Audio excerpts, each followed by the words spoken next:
High, this সুজ অধিকারী। আমি এখন আছি স্লোভাকিয়াতে। স্লোভাকিয়ার ছোট্ট কিন্তু ইতিহাসে ভরপুর একটি শহর কোমার্নোতে। আমার পিছনে যাকে দেখতে পাচ্ছেন তিনি এমন একজন ব্যক্তি যে কখনো হার মানা শেখেনি। তার নাম হলো জেনারেল জর্জ ক্লাপকা। 1848 এবং 49 সালের হাঙ্গেরির বিপ্লবে অন্যতম একজন সেনানায়ক ছিলেন তিনি। 1848 সালে যখন পুরো ইউরোপ স্বাধীনতার আগুনে জ্বলছিল, ঠিক সেই আগুনেই হাঙ্গেরিও জ্বলে উঠেছিল। তখন হাঙ্গেরি আর স্লোভাকিয়া ছিল একটি রাজ্য।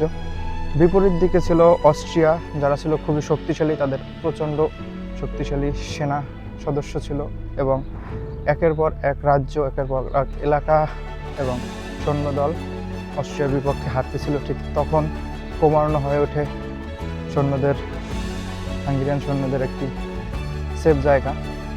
কিন্তু বিপরীত দিকে অস্ট্রিয়ার সাম্রাজ্য ছিল খুবই শক্তিশালী, বিরাট সেনাবাহিনী এবং তাদের কঠোর শাসন। যখন একের পর এক শহর দখল হতে থাকে এবং বিদ্রোহীরা আটক হতে থাকে, তখন কোমার্নো হয়ে উঠেছিল প্রতিরোধের একটা প্রতীক। আর সেই প্রতিরোধের নেতৃত্ব দিয়েছিলেন আমাদের জর্জ ক্লাপকা।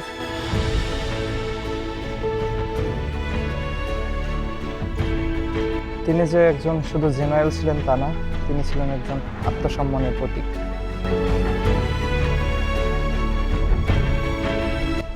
এই যে বিশাল প্রাচীরগুলো দেখতে পাচ্ছেন, এটার নাম হলো কোমার্নোর দুর্গ। মধ্য ইউরোপের সব থেকে বড় দুর্গ ব্যবস্থাপনাগুলোর মধ্যে একটি। 1849 সালে যখন বিপ্লবীরা প্রায় হেরে যাচ্ছিল, তখন হাজার হাজার সৈন্যরা এখানে এসে জড়ো হয় এবং জর্জ ক্লাপকা সিদ্ধান্ত নেয় তিনি হার মানবেন না, তিনি যুদ্ধ লড়ে যাবেন।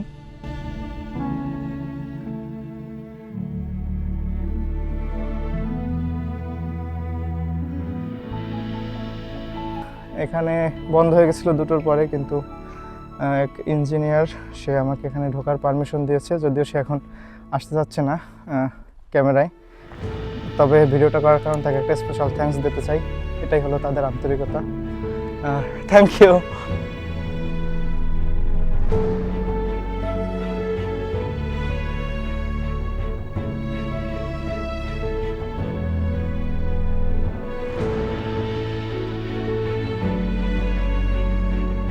অস্ট্রিয়ান এবং রাশিয়ান সৈন্যরা চারিদিক থেকে ঘিরে ফেলে, কিন্তু তখনও এই দুর্গ আত্মসমর্পণ করে না। এদিকে পুরো হাঙ্গেরি সৈন্যদের কাছে নাস্তানাবুদ হয়ে গিয়েছে, কিন্তু এই দুর্গ এবং ক্লাপকা আত্মসমর্পণের জন্য কিছুতেই রাজি হচ্ছিল না। অবশেষে আলোচনা হয় এবং ক্লাপকা নিশ্চিত করে যে তার সেনাদের কোনোভাবেই আত্মসম্মান নষ্ট হবে না এবং কেউ মারা যাবেন না। এই দুর্গটি আসলে যে ইট পাথরের তৈরি তা নয়, এই দুর্গটি আমাদের বলে দেয় আত্মসম্মান, আত্মশক্তি এবং বীরত্বের গল্প।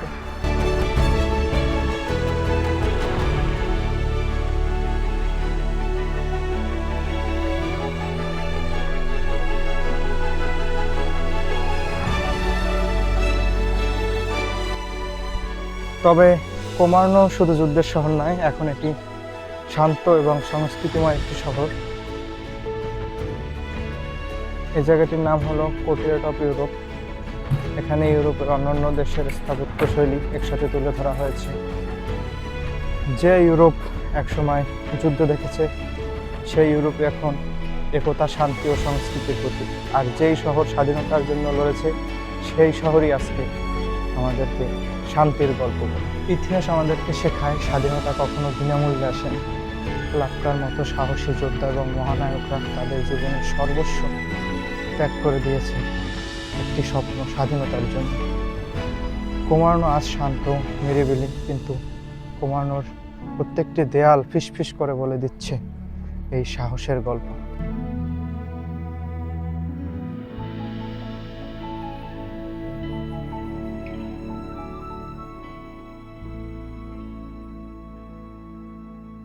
তো গাইস, এখানেই ভিডিওটি শেষ করব। যদি ভিডিওটি ভালো লাগে তাহলে লাইক করবেন এবং কমেন্ট করে আপনার মন্তব্য জানাবেন এবং সাবস্ক্রাইব ও ফলো দিয়ে সাপোর্ট করবেন, যাতে আমি আপনাদের জন্য এরকম নতুন নতুন দেশে গিয়ে সুন্দর সুন্দর ট্রাভেল ভিডিও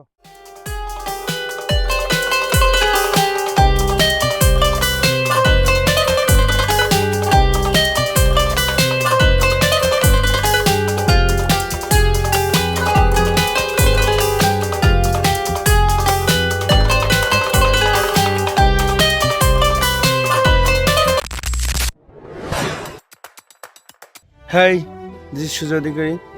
তো আজকে আমরা আসি তুর্কির সুলতান আহমেদে। আজকে আমরা দেখবো সেই পুরানো অটোমান এম্পায়ারগুলো এক্সপ্লোর করে। So let's explore the video.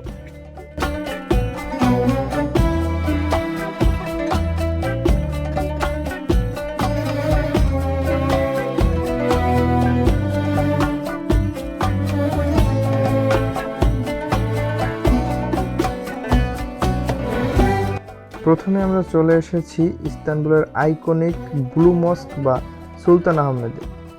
1616 সালে নির্মিত হয় এই মসজিদটি। আর এই মসজিদের বিশেষত্ব হলো এতে আছে 6টি মিনার, আর মসজিদের ভিতরে আছে 20,000-এরও বেশি নীল রঙের ইউনিক টাইলস। আর এই ইউনিক টাইলসগুলোর কারণেই এই মসজিদটির নাম হয়েছে ব্লু মস্ক। আর এর বিশালতা আর শান্ত পরিবেশ সবাইকে মুগ্ধ করতে বাধ্য হয়।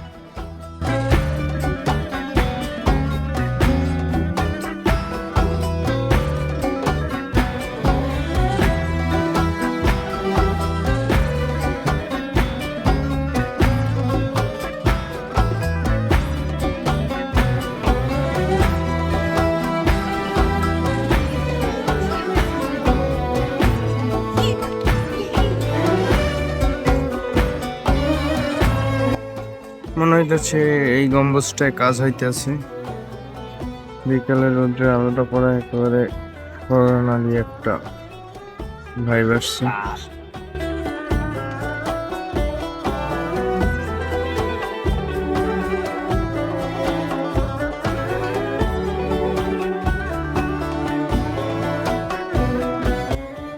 ব্লু মস্কের ঠিক উল্টো পাশেই দাঁড়িয়ে আছে ইতিহাসের একটি অন্যতম সাক্ষী, নাম সায়া সোফিয়া। এটি প্রায় 1500 বছর আগে চার্চ হিসাবে তৈরি করা হয়েছিল, পরে মসজিদ, এরপরে মিউজিয়াম এবং বর্তমানে আবারও গ্র্যান্ড মস্ক হিসেবে ব্যবহৃত করা হচ্ছে, অর্থাৎ এটি আবারও মসজিদ হিসেবে ব্যবহৃত হচ্ছে। এর বিশাল গম্বুজ আর ভেতরের ক্রিশ্চিয়ান মোজাইক ও ইসলামিক ক্যালিগ্রাফি আপনাকে অবাক করতে বাধ্য করবে।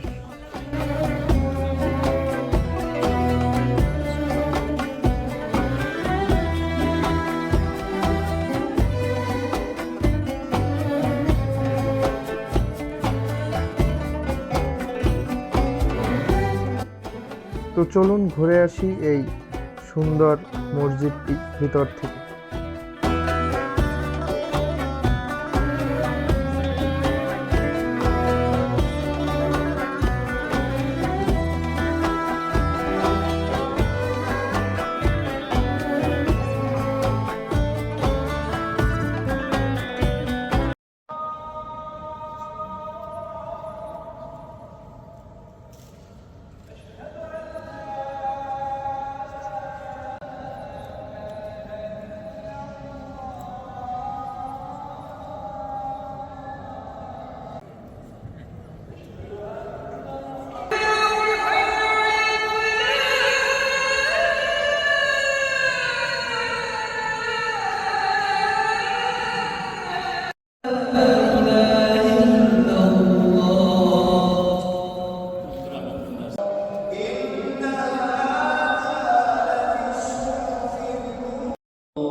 Which one? This one. Okay.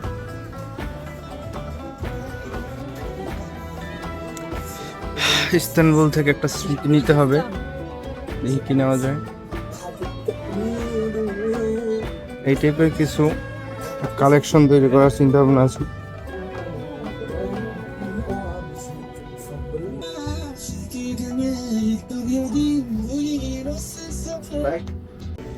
আজকে আমরা এক্সপ্লোর করব ইস্তানবুলের নাইট লাইফ।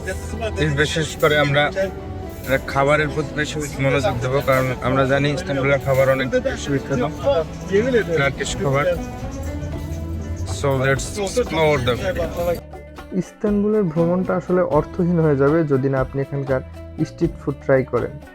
আসলে আমরা সবাই জানি তুর্কি বা ইস্তানবুলের খাবার কতটা বিখ্যাত পৃথিবী। This is tea, chai, yeah tea. হ্যাঁ, This is baklava, baklava. Turkish baklava. Yeah Maybe Correct. after you see, go to review. ওকে।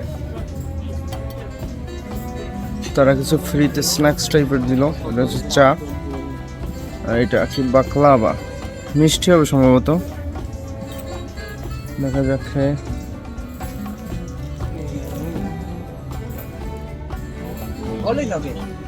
হ্যাঁ, স্ন্যাক্স মিষ্টি। প্রত্যেক দেশের মানুষই বলা চলে এটাকে পছন্দ করে। এখানকার কাবাব পৃথিবী বিখ্যাত। আর রাত বাড়ার সাথে সাথে ইস্তানবুলের রাস্তাগুলো হয়ে ওঠে যেন এক একটা খাবারের মেলা। আর সেই মেলায় অংশগ্রহণ করে কিছু খাবো না তা কি হয়? তাই এখন চলুন আমরা এই মেলায় অংশগ্রহণ করি।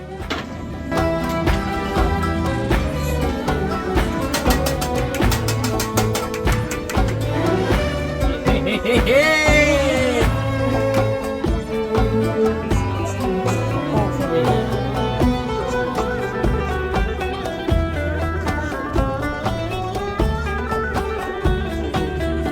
Yo estaba bien hasta el día. আর হ্যাঁ, যারা বলে ইউরোপে ভাত পাওয়া যায় না, তাদের জন্য এই যে দেখলাম, হ্যাঁ ঠিক আছে, এটা কিন্তু ভাত। হ্যাঁ,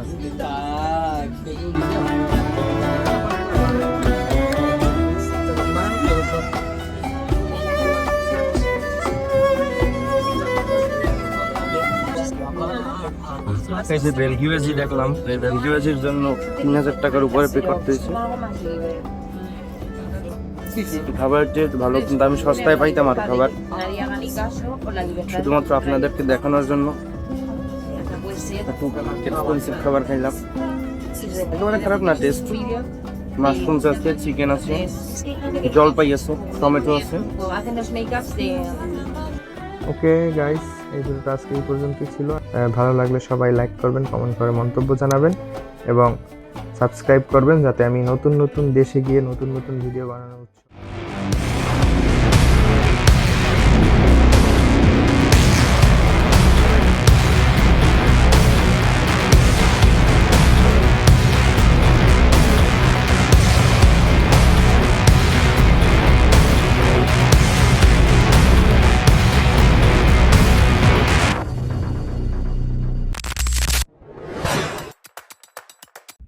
হ্যালো, দিস ইজ সুজয় অধিকারী।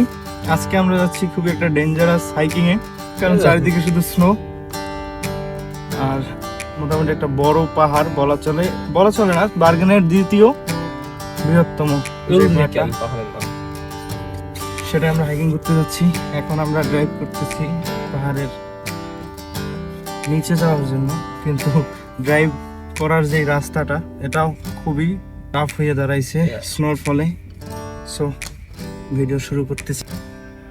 এত স্নো হয়েছে যে চারিদিকে সবাই তাদের বাসার সামনের স্নোগুলোকে পরিষ্কার করছে, তাদের গাড়ি বের করতে পারতেছে না, গাড়ির উপরে অনেক পুরু লেয়ার পড়ে গেছে। কালকে সারা রাত্রি স্নোফল হয়েছে।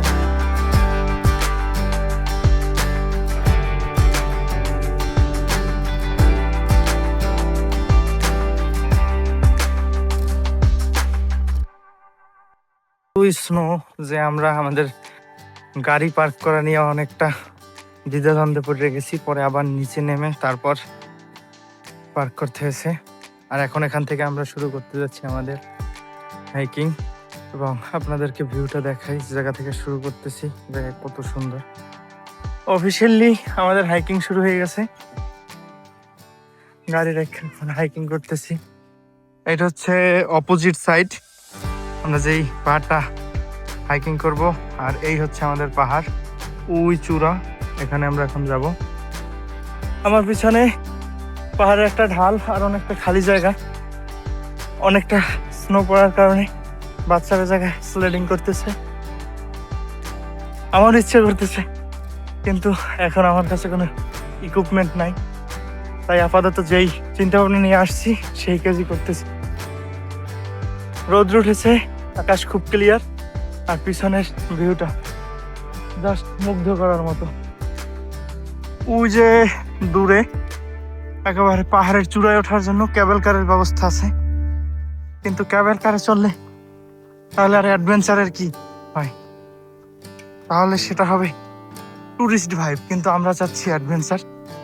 তাই আমরা গুটি গুটি পায়ে এগিয়ে চলছি উপরের দিকে। এখান থেকে আমরা 3.5 কিলোমিটার যাচ্ছি এবং রাস্তাটা অ্যামেজিং। আমরা যেই রাস্তাটা ধরে হাইকিং করতেছি, আমার জীবনে দেখা সব থেকে সুন্দর দৃশ্যের মধ্যে একটা এটা।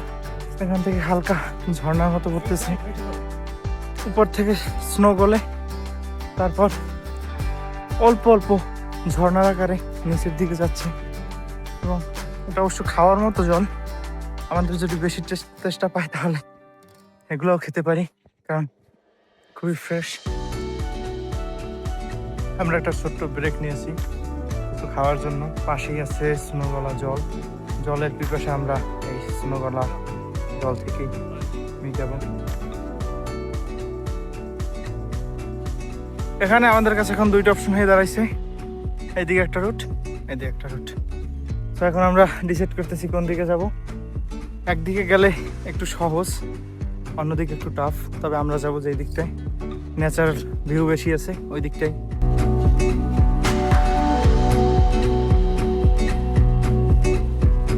অন্য যে পথটা ছিল ওই পথটা একটু কঠিন ছিল না, সহজ ছিল, আর এই পথটা কঠিন। তো আমরা তো সবসময় কঠিন পথটাই বেছে নেবো, কারণ এটা আমাদের রক্তে আছে। এই দিকে খুব সুন্দর একটা ঝর্ণা বয়ে গেছে, আর আমরা যেই ডিসাইড করার সময় অন্য পথটা ফেলাই আসছি ওইটা একটু হালকা সমতল ছিল, এইটা খাড়া আর এইটা একটু কঠিন। তো আমরা তো ইয়ং, সব কঠিন পথটাই বেছে নেব। যতই উপরে উঠতেছি ততই মনে হচ্ছে যেন শ্বেত সমুদ্রে প্রবেশ করতেছি, আর সূর্যের আলো এই ভিউটাকে পুরো একটা গোল্ডেন ভাইব তৈরি করে দিয়েছে, যা খুবই নজর কাড়া।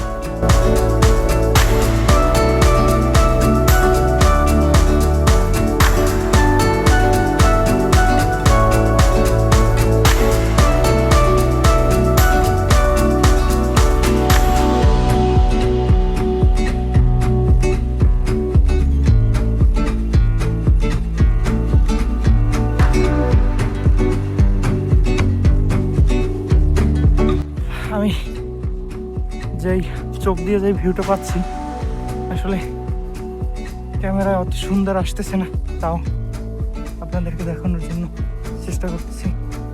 খুবই সুন্দর ভিউ ক্যাপচার করার, আর অনেক খারাপ পাহাড় বাইতেছি।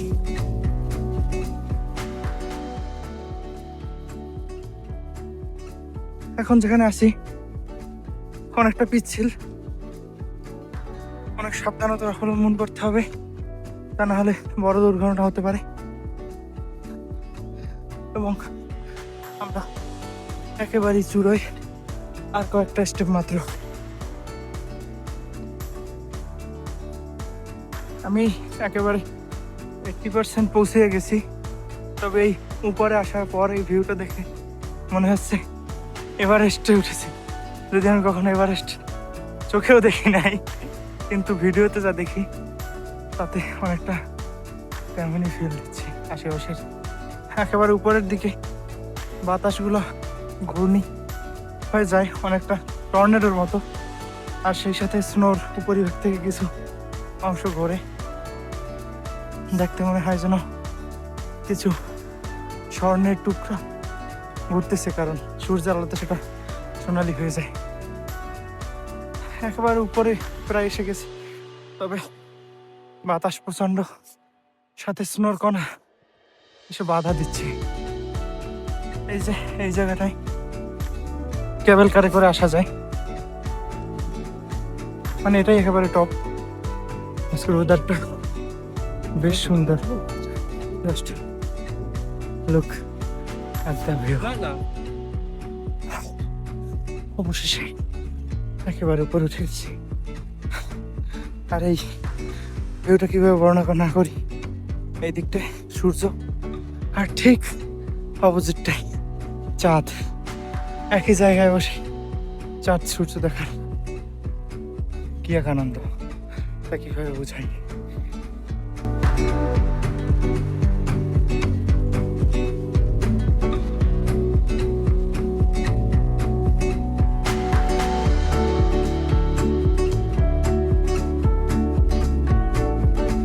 এদিকে যাই, কেবল স্টেশনের কথা বলছিলাম, কেবল কার স্টেশন, সেইটা হলো এই জায়গায়। এখন এই স্টেশনটা কেমন সেটাও দেখবো।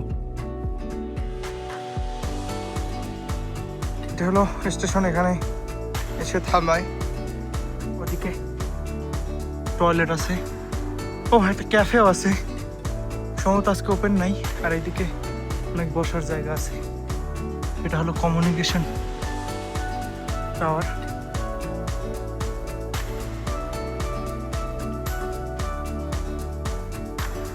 আমি কিভাবে বুঝাই এই দৃশ্য যে কি অপরূপ। এই যে চাঁদ মামা উঁকি দিচ্ছে, একই সাথে এই দিক থেকে সূর্যি মামা আলো দিচ্ছে। Stunning view. আর স্নো কারণে প্রকৃতি সাদাই সাদা।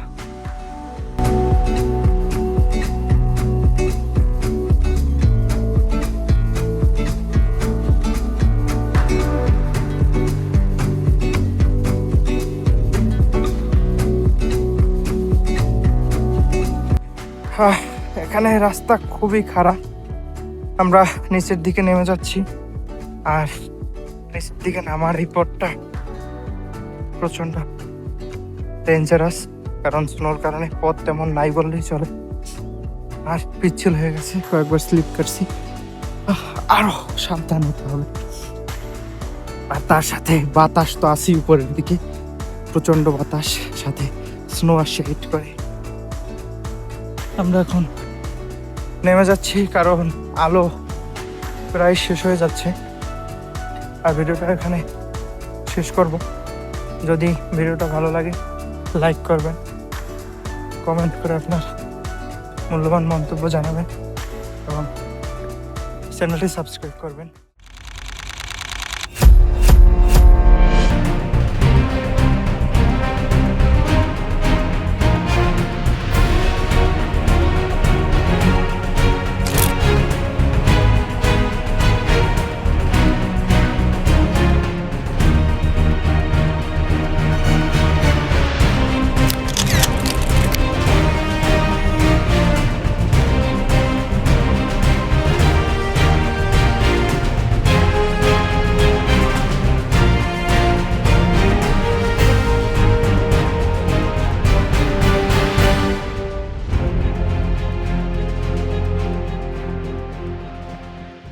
Hello guys, this is Sujoy Adhikari. আমি এখন আছি এমন একটি পাহাড়ে, যেই পাহাড়টি থেকে বুদাপেস্টকে মনে হয় যেন হাতের মুঠোয় নিয়ে আছে। এই পাহাড়টির নাম হলো গেল্লেট হিল। এই পাহাড়ের আছে অসংখ্য করুণ ইতিহাস, পরাধীনতার গ্লানি এবং সাথে সাথে আছে স্বাধীনতার আনন্দ। সো আজকে আমরা এই পাহাড়টি ঘুরে দেখব এবং এক্সপ্লোর করব এর সেই রোমাঞ্চকর ইতিহাস। So let's start the video. আমরা এখন এখান থেকে আমাদের ট্রেকিং শুরু করতেছি। আজকে উইকেন্ড থাকার কারণে টুরিস্ট প্রচুর, তো একটু ভিড় হবে, ভিড়ের মাঝে আগাচ্ছি এবং উপরে গন্তব্যে পৌঁছতে আপনাদের সাথে এর পিছনে অনেক ইতিহাস আছে, করুণ ইতিহাস, সেটা শেয়ার করব এবং এই ইতিহাস, প্রকৃতি সব কিছু উপভোগ করব।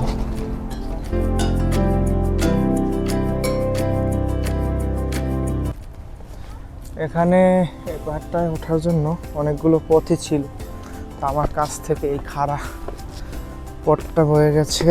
তো আমি এখন খাড়া পথটা দিয়ে উপরের দিকে উঠতেছি এবং উপরে অবশ্যই অপেক্ষা করতেছে খুবই সুন্দর কিছু। বাট পাহাড়টা খাড়া হওয়ার কারণে একটু উঠতে কষ্ট হচ্ছে। অল্প একটু ক্লাইম্বের পরেই আমরা আমাদের প্রথম ভিউ পয়েন্টে পৌঁছাই এবং প্রথম ভিউ পয়েন্টটি এত সুন্দর ভিউ, কি বলবো, জাস্ট মুগ্ধ। আপনারাও দেখুন।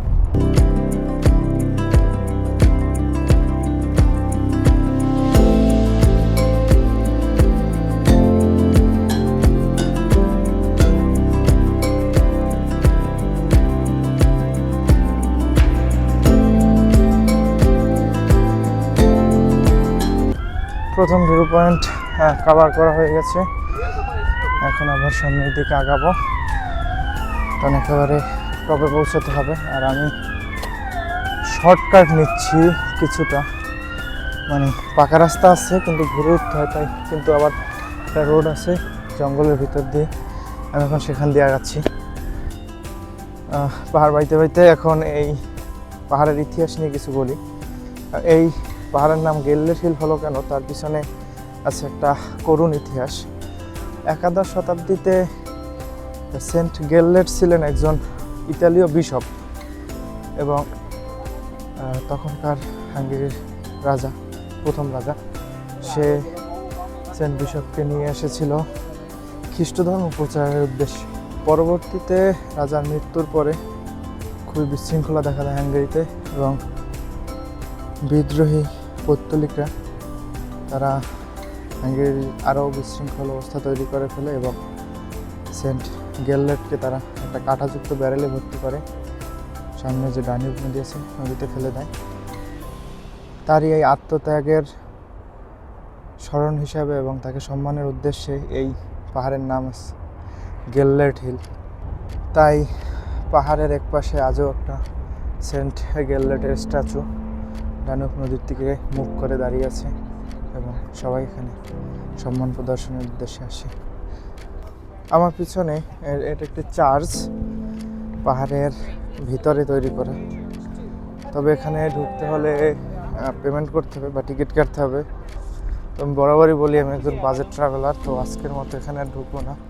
তাই এখানে বাহির থেকে উপরের দিকে ওঠার একটা জায়গা আছে, তো এখন আস্তে আস্তে উপরের দিকে ক্লাইম্ব করবো। ক্লাইম্বিং করতে করতে দ্বিতীয় ভিউ পয়েন্টে এসে পৌঁছেছি এবং কি বলবো, পাহাড়ে চড়ার যে একটু ক্লান্তি, আসলে এরকম ভিউ উপভোগ করলে ক্লান্তি আসলে মনে হয় না। আর এখানে থেকে মনে হচ্ছে যে পুরো হাঙ্গেরিকে আমি একই জায়গায় বসে দেখতে পারতেছি। একেবারে চূড়ে উঠলে আরও সুন্দর হবে অবশ্যই। এখান থেকে ভিউটা কীরকম সেটা এনজয় করুন।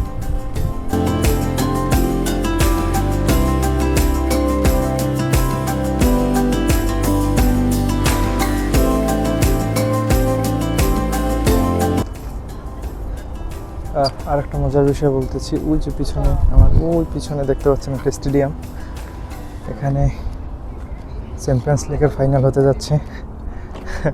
আর এখান থেকে স্টেডিয়ামটা পুরো স্পষ্ট দেখা যাচ্ছে উপর দিক থেকে।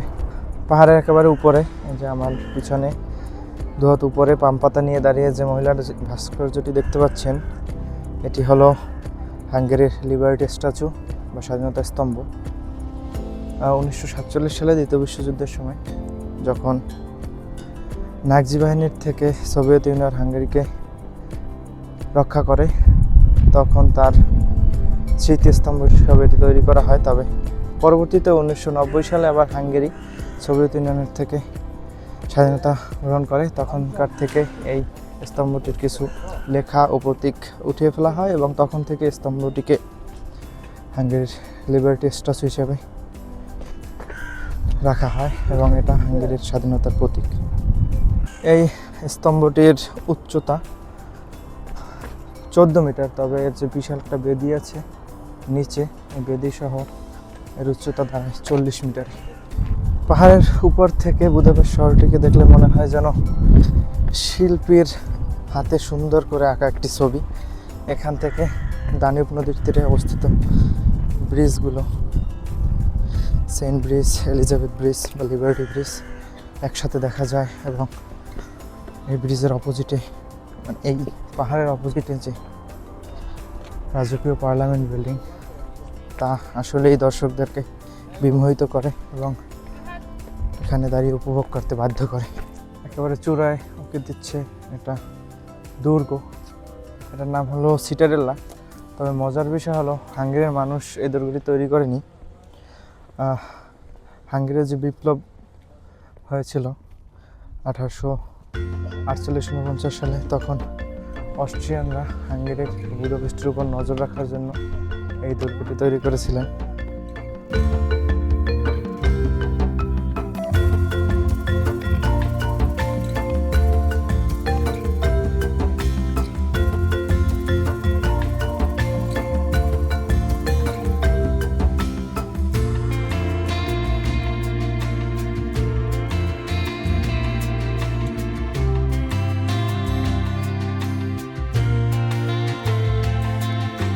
এবং এর চারপাশে আছে 7টি কামান ব্যবস্থা। আর এখান থেকে অস্ট্রিয়া হাঙ্গেরিকে শাসন করত এবং এটা একসময় ছিল হাঙ্গেরির কাছে একটা পরাধীনতার প্রতীক। তবে সময়ের পরিবর্তনে আজকে এটা হয়ে উঠেছে একটা পর্যটন কেন্দ্র।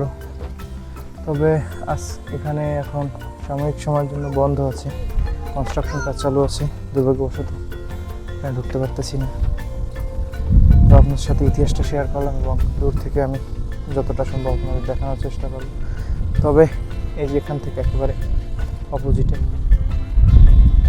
পুরো হাঙ্গেরিকে দেখা যাচ্ছে।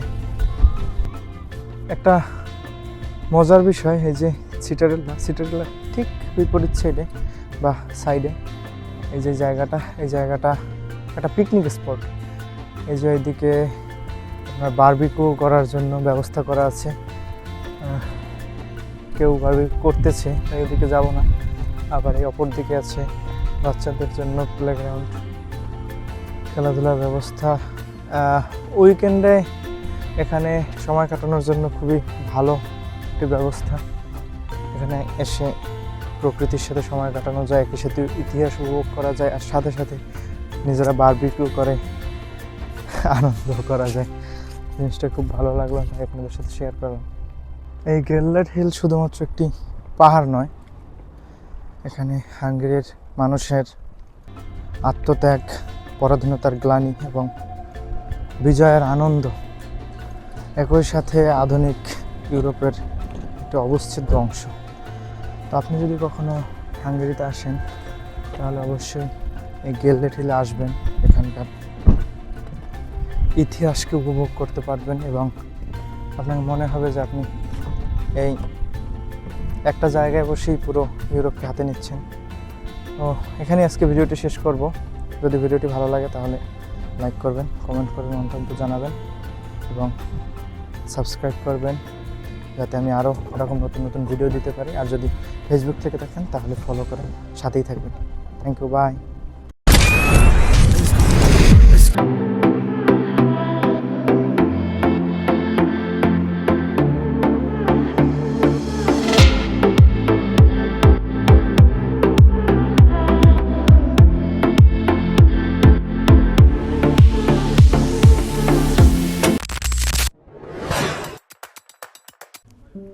High, this is Sujoy Adhikari.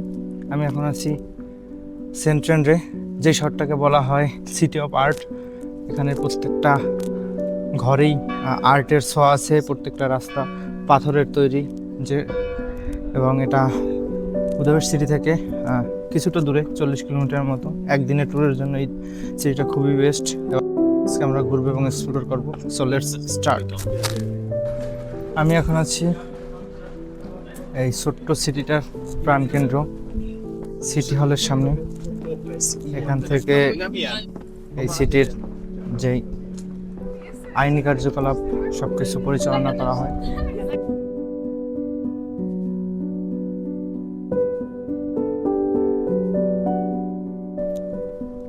আমি এখন আছি একটি চার্চের সামনে।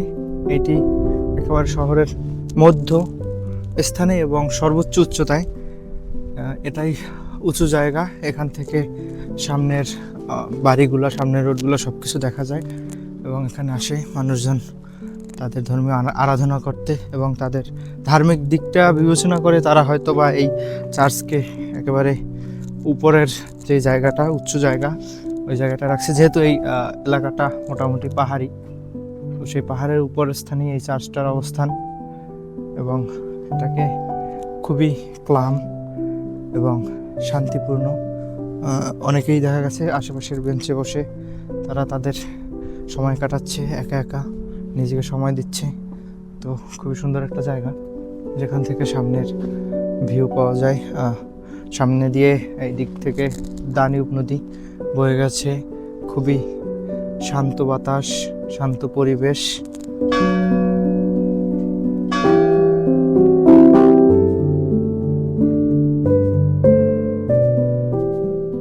এই শহরটার সম্বন্ধে আরেকটা বিষয় হচ্ছে, এখানে অনেক মিউজিয়াম আছে। তো আমি পাশে একজনকে পেয়েছি, তার থেকে এখন আশেপাশে কোনো মিউজিয়াম সম্বন্ধে জানবো।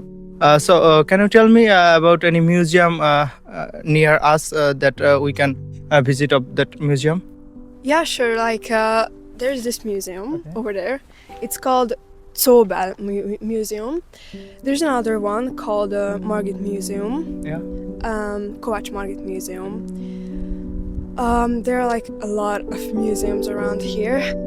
There is a Can you suggest me the best one where I can go and visit? I would recommend going to Ferenczi Museum. Okay. How far from? Yeah. It's not that far. I mean, you can just walk there. Okay. Okay.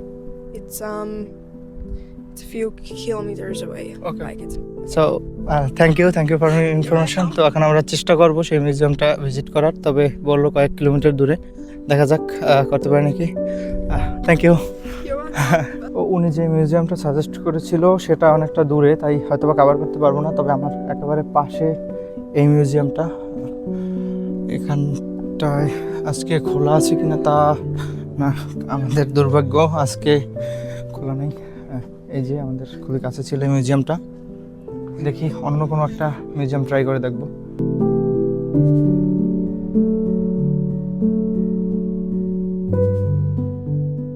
এই যে আমার পিছনে আরেকটি museum, এটা হলো একটা art museum. তবে খুবই দুর্ভাগ্য আমাদের আসলে, এই মিউজিয়ামটা বন্ধ। খুব সম্ভবত এখন যেহেতু বিকাল 4টার বেশি বেজে গেছে, তাই জন্য খুব সম্ভবত সবগুলো বন্ধ হয়ে গেছে। এদিকে আর্ট মিউজিয়ামের একটা বিষয়, এই একটা সাইডে বসার টেবিল, সেই টেবিলের ভিতরে আর্ট রাখা, মানে জিনিসটা তারা এইভাবেই প্রকাশ করতেছে। খুব সুন্দর লাগছে। তবে মনের ভিতরে একটু কষ্ট যে এই একটা মিউজিয়ামে ঘুরতে পারতেছি না। তবে ভবিষ্যতে যদি সুযোগ হয় তাহলে অবশ্যই মিউজিয়াম ঘুরতে আসবো আবার।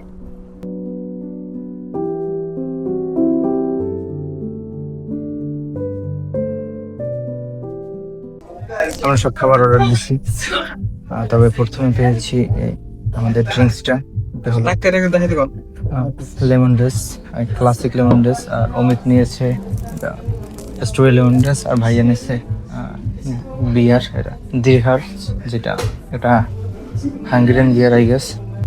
রেস্টুরেন্টটার ভিতরে আসলে একটা খুবই মজার জিনিস খেয়াল করছি অনেকক্ষণ পরে, সেটা হলো এই রেস্টুরেন্টের ভিতরে যেই সব আর্ট আছে বেশিরভাগ আর্টই এখানকার আশেপাশের, মানে একেবারে রিয়াল জিনিসটাকে আর্টে ফুটিয়ে তুলছি।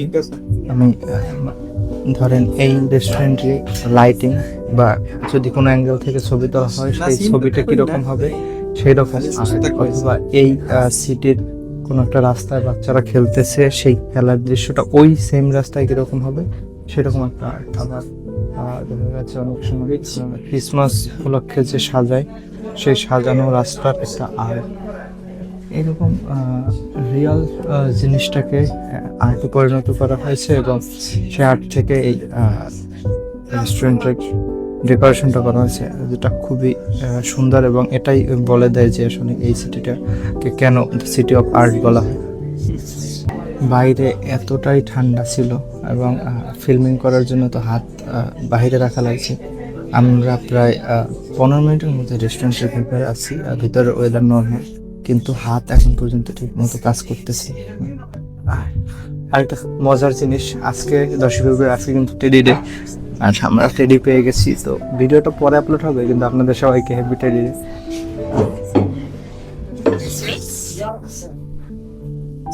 এই যে আমাদের খাবার চলে এসছে। আমাদের খাবার চলে আসছে। I think you What is the beef? That is the babe and this is একটা এখানকার একটা ডিশ বাই টিপে কিছু অর্ডার করেছি। ভাই আর অমিতের একজন অমিত চিকেন বার্গার, আর ভাই অর্ডার করেছে বিফ বার্গার। আর খাবার চলে এসছে, আমি নয়টারই খাবো এখন। এখন ফ্রাইড রাইসটা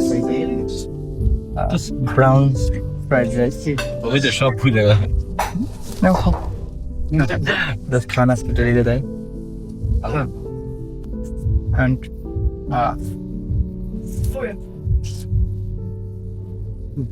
chicken just বেশ ভালো, salad and রাইস খাবো। french fry পুরো একটা চিকেন বিরিয়ানি। বাঙালি হিসেবে কাঁচা সালাদ বা লেটুস পাতা আসলে অতটা ভালো লাগে না, এটা সত্যি কথা। তবে আস্তে আস্তে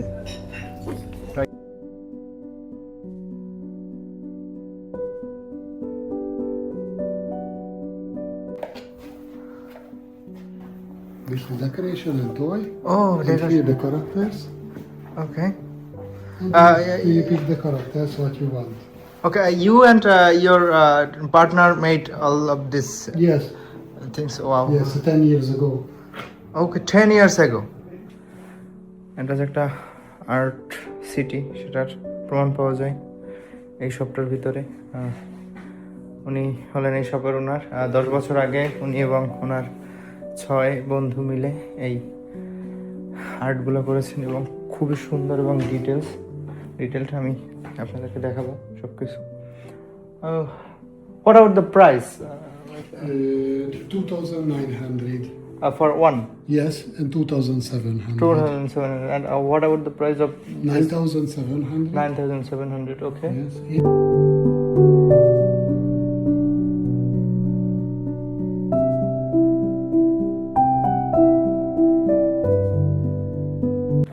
এই সিটিটার প্রত্যেকটা কোনায় কোনায় বলা চলে যে আর্ট বা কলা এই জিনিসটা উকি দিচ্ছে। ওই শপটায় ঢুকলাম, এই একটা শপ আছে, এখানে সব কিছু মাটির তৈরি, ওই জায়গায় ছিল কাঠের তৈরি, বেশ ইন্টারেস্টিং।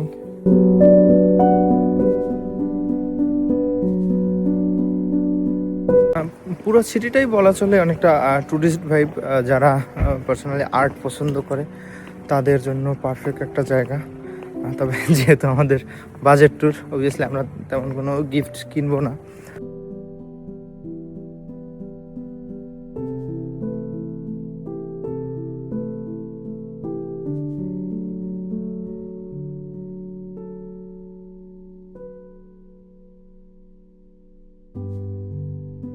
ভিডিওটি ভালো লাগলে লাইক করবেন, কমেন্ট করবেন এবং সাবস্ক্রাইব করবেন অবশ্যই, যাতে আমি আরো নতুন নতুন ভিডিও। স্নোম্যান বানাবো না তা কি হয়? Let's start our snowman process.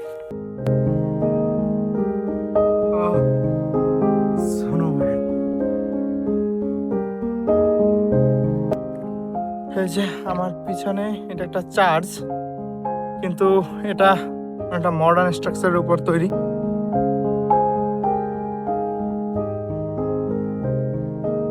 সরকার থেকে পাখির বাসা রেডি করে দিয়েছে পাখিদের থাকার জন্য।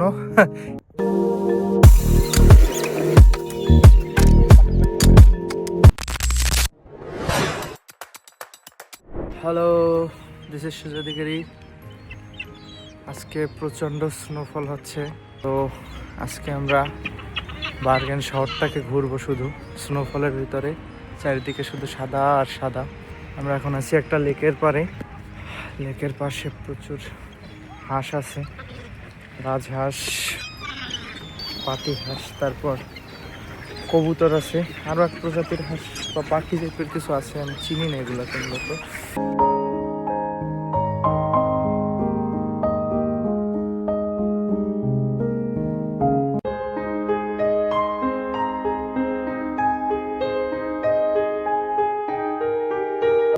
যে লেকটার পাশে আছি আমরা, এই লেকটার নাম হলো তেবাইতা ভান্না, কোনো একটা হাঙ্গেরিয়ান নাম। তবে এটার তেমন কোনো স্পেশালিটি বা ইতিহাস নাই। তাও খুব সুন্দর, শহরের খুবই কাছে। অনেক মানুষের জায়গায় আসে, জগিং করে, তাদের সময় পার করে পাখিদের সাথে, পাখিদেরকে খাবার দিয়ে তাদের সময় পার করে। আমরাও সেরকমই আসছি, একটু হাঁটবো, প্রকৃতি উপভোগ করব এবং আপনাদের সাথে শেয়ার করব। এই যে অনেক গাং ছিল সেখানে, সম্ভবত সে পাখিদের জন্যই খাবার নিয়ে আসছে বাসা থেকে বা দোকান থেকে।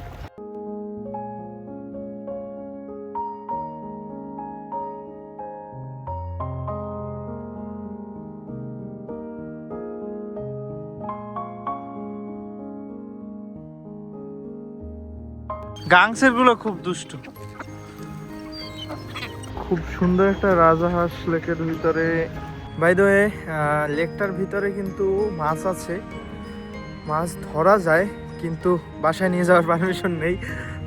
জিনিসটা এমন যে অনেকে শখের বশত মাছ ধরে বড়শিতে, তারপরে এ জায়গায় ধরতে পারবে, কিন্তু ধরার পরে আবার ছেড়ে দিতে হবে।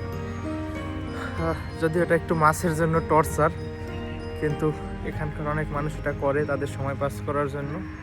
তবে ভালো বিষয় যে মাছগুলোকে তারা মারে না।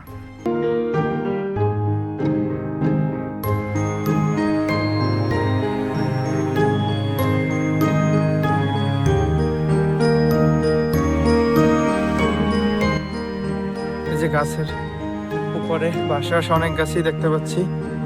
সরকার থেকে পাখির বাসা রেডি করে দিয়েছে পাখিদের থাকার জন্য। এখানকার পাখিদেরও অনেক শান্তি, তাদের নিজেদের বাসা নিজেদের তৈরি করা লাগে না, সরকারই তাদের বাসা তৈরি করে দেয়। এবং সুন্দর বিষয় হয়েছে সরকার এদের খাবারের জন্য ব্যবস্থা করে। খাবার আর জল অনেক জায়গায় অনেক গাছে দেখা যায় যে সেইগুলো রাখা থাকে, এবং পাখিরা সেখানে এসে খাবার খায়, জল পান করে। বিষয়টা ইন্টারেস্টিং। যে এখানকার লেকটা অনেক সময় হয় একাকিত্ব দূর করার জায়গা। এখানে একটা কাকের দেখা পাওয়া গেছে, কাকটা ঘাস তুলতেছে, অনেকগুলো কাক।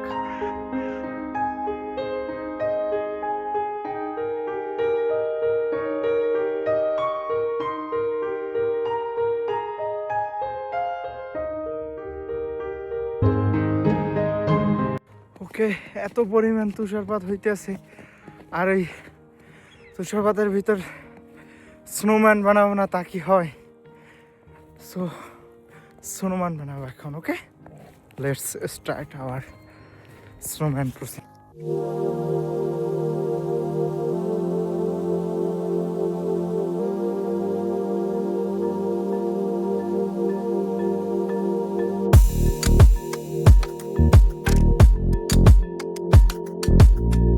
তো বেশি বড় হয়ে গেছে ব্যাপার না।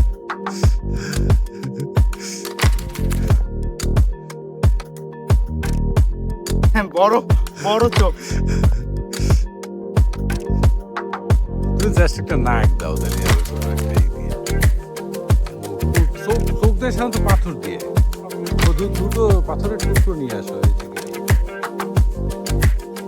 ছোট কালো পাথরের টুকরো হলে ভালো হবে।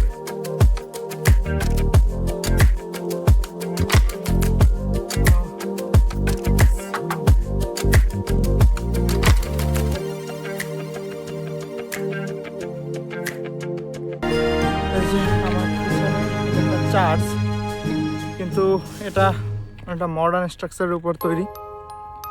দেখলে এক চোখে মনে হয় না যেটা একটা চার্চ। আর তার পাশে আছে গ্রেভিয়ার্ড, মানে এদের শ্মশান বা কবরস্থান। জায়গাটা খুবই ক্লাম এবং শান্তিপূর্ণ।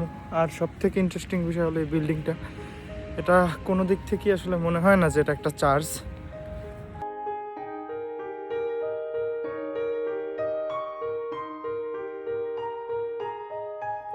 সো গাইস, আজকের মতো আমরা এখানেই ভিডিওটি সমাপ্ত করব।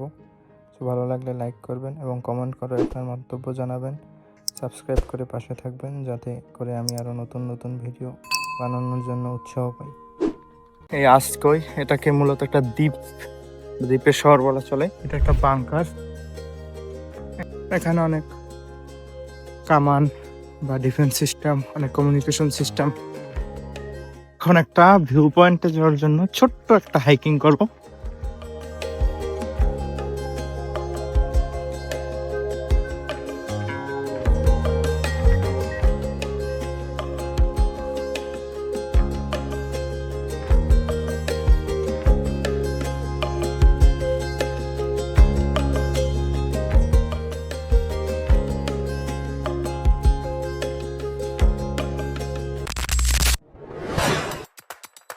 হ্যালো, দিস ইজ সুজয় অধিকারী। এখন আমরা আছি নরওয়ের আস্কেই শহরে।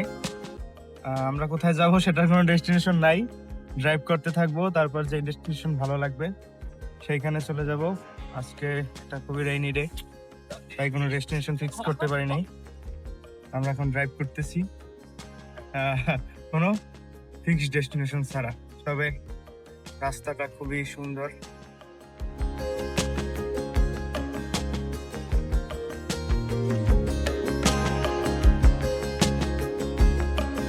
আমরা যেখানে আছি এই আস্কই, এটাকে মূলত একটা দ্বীপের শহর বলা চলে। আর আমাদের ডেস্টিনেশন যেহেতু সেট না, তাই আমরা একটা জায়গায় দাঁড়াইছি। এইদিকে আছে নর্থ সি আর এইদিকে আছে অনেক পাহাড়, আর আমরা এই জায়গায় দাঁড়াইছি। এখান থেকে খুবই স্টানিং ভিউ পাওয়া যায় এবং ওই দূরে দেখা যাচ্ছে কেউ ফিশিং করতেছে। ড্রাইভ করতে করতে আমরা একেবারে দ্বীপের শেষ প্রান্তে পৌঁছেছি। এই জায়গাটার নাম হাডলা। আর এখন আমাদের ডেস্টিনেশন এইটাই সেট হয়েছে, এখানে ঘুরবো।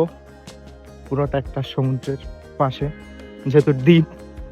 আমি এখন যেই জায়গাটায় আছি, এই জায়গাটা দ্বিতীয় বিশ্বযুদ্ধের সময় কোস্টাল ডিফেন্স হিসেবে কাজ করে।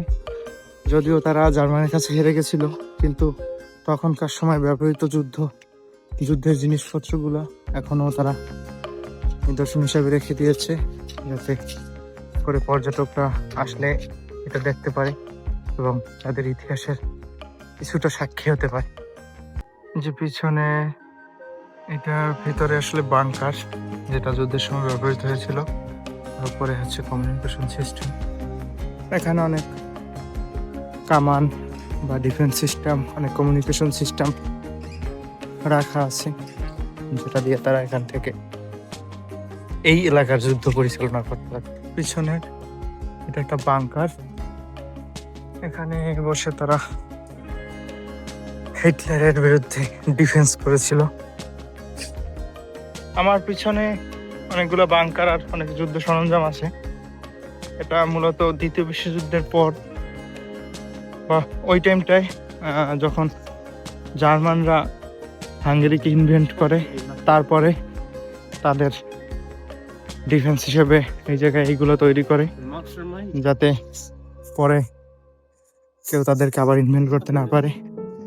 কিন্তু সর্বশেষ জার্মানরা হেরে যায়, মানে হিটলার হেরে যায়, এবং এগুলো এখন পরিত্যক্ত হয়ে পড়ে আছে, যেটা আমরা আমাদের দর্শনার্থীদের জন্য।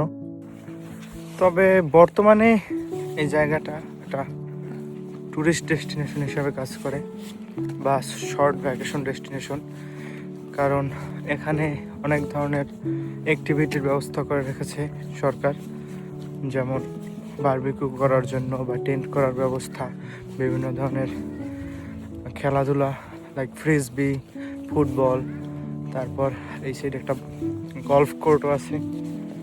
সো কেউ যদি ছোট্ট সময়ের জন্য বা একদিনের জন্য সময় কাটাতে চায়, তাহলে এই জায়গাটা একটা বেস্ট ডেস্টিনেশন হিসাবে সরকারের পক্ষ থেকে তৈরি করা হয়েছে।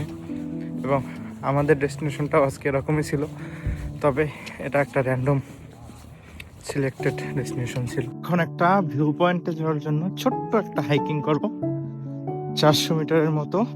ভিউ পয়েন্টটার নাম সম্ভবত টোপমে, আমি উচ্চারণ করতে পারি না নরওয়েজিয়ান অবভিয়াসলি। এবং এর মধ্যে আমরা টপে পৌঁছে গেছি। আমার পিছনে যে সমুদ্রটা দেখতে পাচ্ছেন, এটা হলো পৃথিবীর সব থেকে ভয়ঙ্কর সমুদ্র, নর্থ সি। তবে এখানে তার ভয়ঙ্কর রূপ নাই, কারণ এটা অনেকটাই ভিতরে। তবে সমুদ্রটা অনেক ভয়ঙ্কর।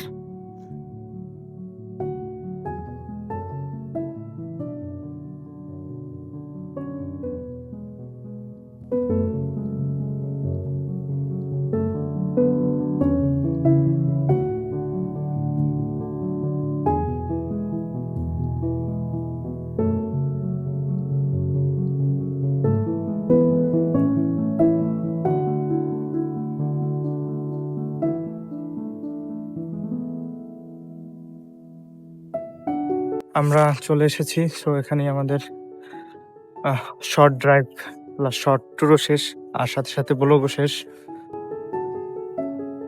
যদি এই ব্লগটি ভালো লাগে তাহলে লাইক করবেন, কমেন্ট করে আপনাদের মন্তব্য জানাবেন এবং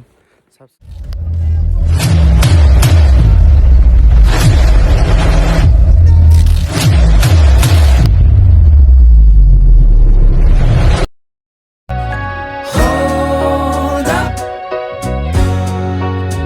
When did we grow up?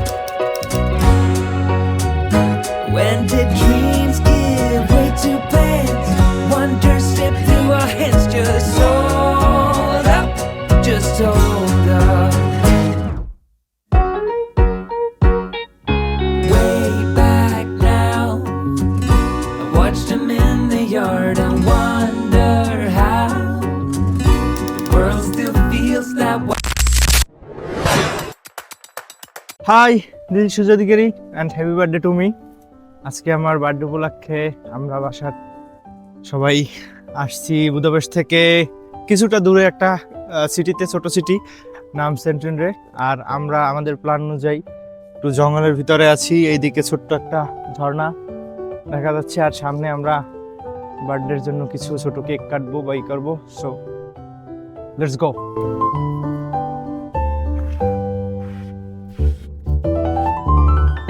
প্রচন্ড বাতাস আর ঠান্ডা হয়েছে মাত্র 0 ডিগ্রি। এই যে আমাদের এখন এই জায়গাটায়, লোকেশনটায় আমরা এখন সাজাচ্ছি, বেলুন গুলা বাতাসের কারণে উড়ে উড়ে যাচ্ছে আর ভাইয়া টোকাই টোকাই আনতেছে, তো সাজাচ্ছি দেখেন। আর অমিত সে ভাল্লুকের পাড়া খুঁজতে আছে, যেহেতু জঙ্গলে আছি।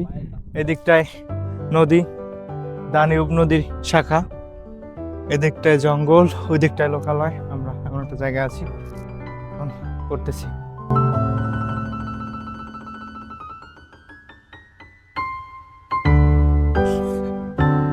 এই যে সেট রেডি, এখানে আমরা বার্থডে পালন করব। দেখুন ইনশাআল্লাহ 2026 ওয়াইল্ড সালে প্ল্যান পড়ে birthday. Thank you Amit and ভাইয়াকে। Happy birthday Sujoy.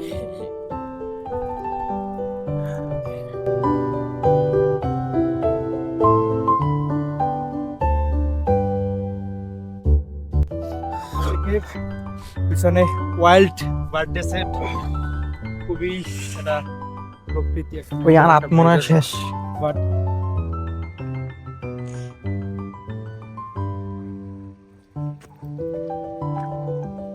আজকে আমরা ঘুরতে বেরিয়েছি মানে অজানা একটা জায়গায়। আমরা 3 জন আসছি। এই যে ওই ওটা হচ্ছে সুজয়ের, ওর বার্থডে আজকে, যার কারণে এখানে আসা আর কি। এটা হচ্ছে হাঙ্গেরির সাদা পাথর। এই যে অনেকটা সুন্দর একটা জায়গা, ভালো লাগতেছে, কিন্তু প্রচুর ঠান্ডা।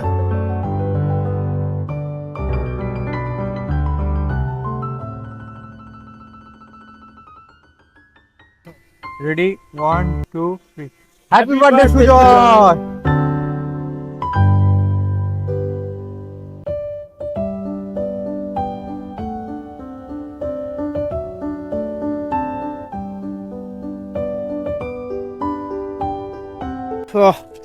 একটা সমস্যাই দাঁড়াইছে, কেক আছে, সেট আছে, কিন্তু ছুরিয়ানি নেই। তাই যেহেতু ওয়াইল্ডের ভিতরে আসছি, গাছের ডাল থেকে ছুরি বানাইছি। ভাইয়ার কৃতিত্ব, ভাইয়ার ছুরিটাকে ভালো করে পাশের নদী থেকে ধুইয়ে দিচ্ছে। এখন এটা থেকে কাটা হবে। মোম কোথায়? ও আচ্ছা, বাতাসের কারণে মোম জ্বলবে না। যাই হোক, কল্পনা করি মোম আছে আছে তো আমাদের Okay. মোম আসলে আছে। বলেন কাটার আগে হ্যাঁ হ্যাপি বার্থডে টু ইউ। বসো বসো বসো। Actually ঠান্ডা প্রচন্ড ঠান্ডা এখানে থাকতেছে এখানে। ওকে ওকে ওকে ধরেন ধরেন -5 চলতেছে। Happy Happy birthday to you, Sujoy. Dear Sujoy, সুজয়ের আজকে প্রথম ইউরোপের বার্থডে। সো আমরা যতটুকু সম্ভব ওর জন্য চেষ্টা করছি। বিসমিল্লাহির রহমানির রহিম। তুই বেশি খা তুই তো তুই বেশি খেতে পছন্দ করিস দেখা যাচ্ছে না মনে হয়। থ্যাংক ইউ সবাই ওর জন্য দোয়া করবেন, সুজয়ের জন্য যেন আল্লাহ সুস্থ রাখে, রিজিকের ফয়সালা করে, খাওয়া দিবি না মানে যেন ভালো কিছু করে। বিসমিল্লাহ। এদিকে হ্যাঁ? আসবে উপরে। হ্যাঁ হ্যাঁ হ্যাপি বার্থডে দেন খান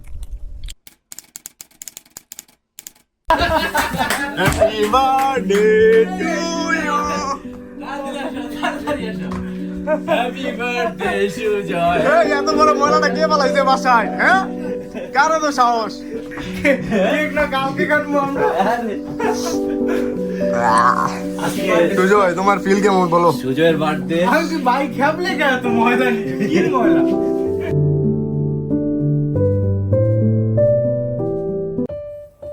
একটা মিউজিক চালাতে, একটা মিউজিক ছোট একটা হ্যাপি আর সব জিমের শক্তি একসাথে সব ফুটে ফেলছে।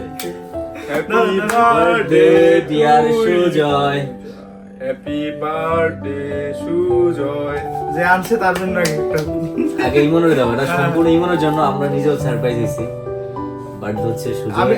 আমি নিজেই প্ল্যান করছি কালকে কেক কাটবো কিন্তু ইমন সারপ্রাইজ দিছে আসলে। ধন্যবাদ ইমনকে, অনেক ধন্যবাদ।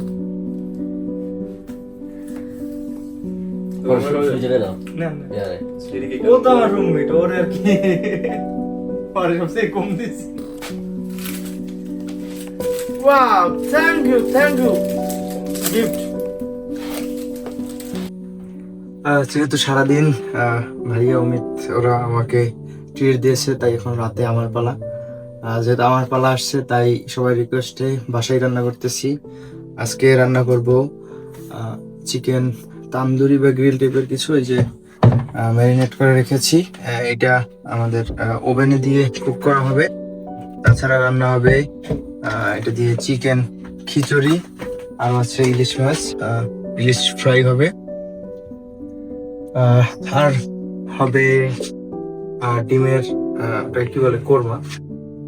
তো এই প্রসেসটা শুরু করতেছি। এখন এই জায়গায় সেমাই রান্নার জন্য দুধ দিয়ে দিচ্ছি, আর এইদিকে খিচুড়ি রান্না শুরু করতেছি। আর এই নিচে আমাদের লাইট আছে, হ্যাঁ চিকেন তান্দুরি হচ্ছে। জুম করে দেখাও, এই যে অলমোস্ট হয়ে গেছে। আজকেটা মহাভোজ হতে যাচ্ছে। চিকেন তান্দুরি হয়ে গেছে, 40 মিনিট ছিল। ওয়াও, আমাদের রান্না চলমান। চারটা চুলে 4 ধরনের আছে। এদিকটা খিচুড়ি অলমোস্ট হয়ে গেছে, এদিকটায় ডিম, এই ইলিশ মাছ ভাজি হচ্ছে, আর এদিকে সেমাই প্রায় হয়ে গেছে, উঠেই ফেলা ব্যাপার। আর এটা দেওয়া হবে, বাদামগুলো দেওয়া হবে সেমাইয়ের ভিতরে, আর ডিম সরি বেগুন ভাজি হবে। এটা একটু করবো, এই যে এগুলো দিয়ে দেবো মিক্স করে। প্রায় রান্না হয়ে গেছে, আর তান্দুরি তো আগেই তৈরি হয়ে গেছে। তো দেখা হচ্ছে রান্না শেষে। সো ফাইনালি রান্না হয়ে গেছে, খাবার রেডি, অনেক আইটেম। অমিত ভাই শুধু মুখ নড়তেই আছে। এই যে চিকেন খিচুড়ি, ডেজার্ট সেমাই, ডিম, এটা চিকেন তান্দুরি, তারপর এটা ইলিশ ভাজা, বেগুন ভাজা, মাটন, আর এটা ডিম ভাজা। ডিমের ভিতরে সম্ভবত বেগুনের কুচি দিয়েছে, এটা অমিত রান্না করেছে। এসে সালাদ। তো এখন এটা পরিবেশন করা হবে আর খাওয়া হবে। অমিত ভাইয়া কেমন হয়েছে? কিরকম?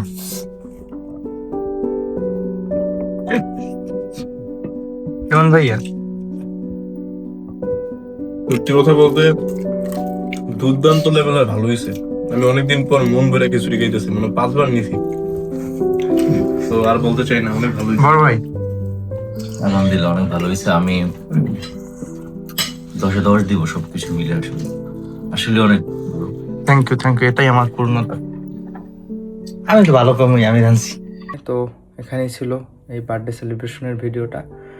আপনারা সবাই আমার জন্য দোয়া আশীর্বাদ করবেন এবং ভিডিওটি ভালো লাগলে লাইক করবেন, কমেন্ট করবেন এবং সাবস্ক্রাইব করবেন অবশ্যই, যাতে আমি আরও নতুন নতুন ভিডিও বানানোর উৎসাহ পাই। আর যারা ফেসবুকে দেখে থাকবেন তারা অবশ্যই ফলো দিয়ে থাকবেন। Thank you.